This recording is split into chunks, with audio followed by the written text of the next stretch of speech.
Soyez salués dans le beau et précieux nom de notre Seigneur Jésus-Christ. Notre texte de méditation est Exode, le chapitre 22, du verset 16 au verset 31. Ce texte porte sur les lois morales et religieuses diverses. Nous voulons subdiviser en trois cette partie. Et lisons ensemble progressivement les parties. La première partie est du verset 16 au verset 17 qui dit: si un homme séduit une vierge qui n'est point fiancée et qu'il couche avec elle, il payera sa dot et la prendra pour femme. Si le père refuse de la lui accorder, il payera en argent la valeur de la dot des vierges. Ici, en cas de violence sur une vierge, notons que divers versets en cas de séduction d'une vierge sont relevés. Toutes ces lois et règlements ont à la fois un caractère humain sans minimiser leur fondement divin. C'est pour cela qu'il faut faire attention. Il ne faut pas dire, comme elle est une vierge et un marié, la violenter, elle va devenir une deuxième femme, une troisième femme ou une quatrième femme. Non. Dieu dit au commencement, il y avait un homme et une femme. Et ces règles qu'il a données doivent toujours avoir pour fondement la vie divine afin de pouvoir préserver la relation avec Dieu. Mais retenons qu'il faut toujours s'éloigner de la violence.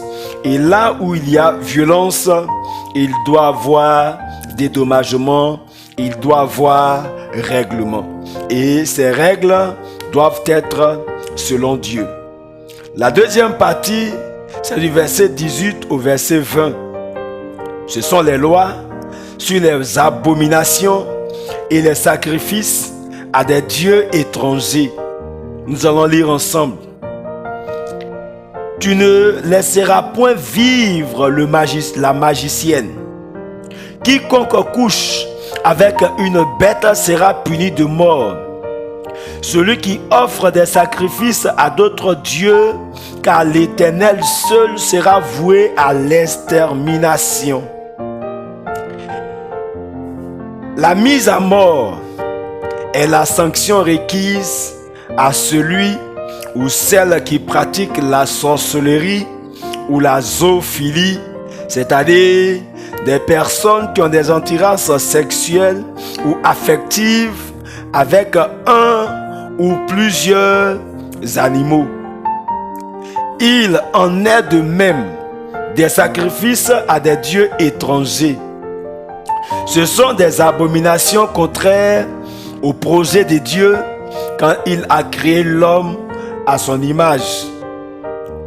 Existe-t-il encore des objets que vous vouez à un culte en les conservant chez vous? C'est de l'idolâtrie et c'est ouvrir son cœur à un Dieu étranger. La peine de mort équivaut ici au châtiment éternel réservé aux âmes perdues. Quand tu adores un Dieu étranger ou quand tu es dans l'abomination, c'est comme si tu avais destiné ton âme à s'égarer et à vivre éternellement à l'enfer. Mais Dieu t'aime. C'est pour cela qu'il te donne maintenant d'entendre que tu dois changer, que tu dois abandonner cette abomination, que tu dois abandonner des sacrifices que tu offres à ces dieux symbolisés par la forêt sacrée, les eaux sacrées, symbolisés par des masques, symbolisés par des objets que tu gardes chez toi.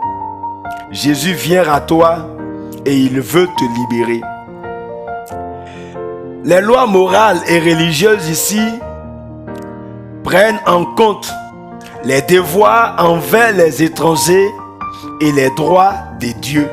Et cela, c'est du verset 21 au verset 31. Il est dit, tu ne maltraiteras point l'étranger et tu ne l'opprimeras point, car vous avez été étrangers dans le pays d'Égypte. Tu n'affligeras point la veuve ni l'orphelin. Si tu les affliges et qu'ils viennent à moi, j'entendrai leurs cris. Ma colère s'enflammera et je vous détruirai par l'épée. Vos femmes deviendront veuves et vos enfants orphelins. Si tu prêtes de l'argent à mon peuple, au pauvre qui est avec toi, tu ne seras point à son égard comme un créancier. Tu n'exigeras de lui point d'intérêt. Si tu prends en gage le vêtement de ton prochain, tu le lui rendras avant le coucher du soleil, car c'est sa seule couverture. C'est le vêtement dont il s'enveloppe le corps. Dans quoi coucherait-il? S'il crie à moi, je l'attendrai, car je suis miséricordieux. Tu ne maudiras point Dieu, tu ne maudiras point le prince de ton peuple. Tu ne diffareras point de m'offrir les prémices de ta moisson et de ta vendage. Tu me donneras le premier-né de tes fils. Tu me donneras aussi le premier-né de ta vache et de ta brebis. Il restera 7 jours avec sa mère, et le 8e jour, tu me le donneras. Vous serez pour moi des hommes saints. Vous ne mangerez point de chair déchirée dans les champs. Vous la jeterez aux chiens. Ici, il est important de se souvenir des devoirs envers les étrangers et de se souvenir des droits de Dieu. Les devoirs envers les étrangers sont évoqués plusieurs fois dans le livre de la loi. Le fait que le peuple de Dieu ait été lui-même étranger en Égypte ou ait été plusieurs fois en exil justifie fréquemment cette loi. Les étrangers sont aussi associés aux veuves et aux orphelins, car ce sont, sur le plan socio-économique, les groupes les plus fragiles qui ont besoin d'être protégés. Les droits de Dieu, quoique mentionnés en dernier dans ce chapitre, n'en demeurent pas moins les plus importants de tous. Que signifie pour nous l'offrande au Seigneur des prémices de la moisson et les premiers-nés des animaux et des hommes? La question reste posée. Ici, pour nous, retenons que Dieu avait pour objectif d'introduire dans la pensée de l'homme Jésus-Christ, premier-né de toute la création. Nous pouvons ici lire des versets bibliques qui pourront nous aider. Il y a Luc, le chapitre 2, le verset 23. Il a dit, suivant ce qui est écrit dans la loi du Seigneur, tout mâle premier-né sera consacré au Seigneur. Et quand nous lisons Colossiens chapitre 1, le verset 15 dit ceci. Il est l'image du Dieu invisible, le premier-né de toute la création. Au verset 18, il est la tête du corps de l'Église. Il est le commencement, le premier-né d'entre les morts, afin d'être en tout le premier. Quand Dieu dit que les premiers-nés sont en lui, ici c'est de mettre dans la tête de l'homme la personne de Jésus, qui est le premier-né de toute la création. Dieu a commencé avec l'homme en demandant à l'homme de lui offrir le premier-né de son bétail. et le premier-né de chaque famille. Mais quand Dieu a permis qu'il y ait 12 tribus, il a choisi les Lévites à la place des premiers-nés du bétail et des premiers-nés de famille, et il a mis les Lévites pour le servir. Et avec les Lévites, le service a été assuré jusqu'à ce que Jésus vienne confirmer le service de Dieu et l'accomplir. Le premier-né est celui qui accomplit parfaitement la volonté de Dieu. Et c'est la personne de Jésus qui est le premier-né des êtres humains. Ici, les premiers-nés qui appartiennent à Dieu est synonyme du chrétien qui appartient à Dieu. Est synonyme de la personne qui s'abandonne à Dieu. Tous nous étions loin de Dieu et un jour nous avions accepté Jésus-Christ. Alors nous devenons le premier-né de Dieu, puisqu'il est dit que nous sommes nés de nouveau, nous sommes une nouvelle créature.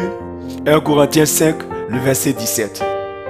Ici, je voudrais nous interpeller sur ce principe de premier-né qui appartient à Dieu. Ne soyons pas distraits par ces personnes qui nous invitent à apporter notre premier salaire ou à pouvoir compenser notre premier fils par de l'argent. Il n'en est pas question. Il est question dans un premier temps de la personne capable d'accomplir le service de Dieu ici sur la terre. Dieu a commencé par les Lévites. Après, il y a Jésus qui est venu. Aujourd'hui, nous sommes les premiers-nés de Jésus-Christ, de Dieu, nous qui avons accepté Dieu. Ici, je voudrais faire cette précision. Alors ici, notre méditation de ce jour concernant les devoirs envers les étrangers et les droits de Dieu.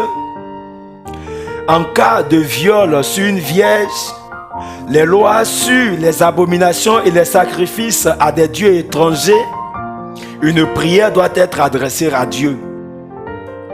Disons de tout mon cœur, je cherche à t'obéir. Ne me laisse pas dévier de tes commandements. Dans mon cœur, je conserve tes instructions pour ne pas être coupable envers toi. Le psaume 119, le verset 10 à 11, c'est cette prière-là qui tient ce matin. Adressons-nous à Dieu pour que nous soyons heureux. C'était le couple Kei. Amen.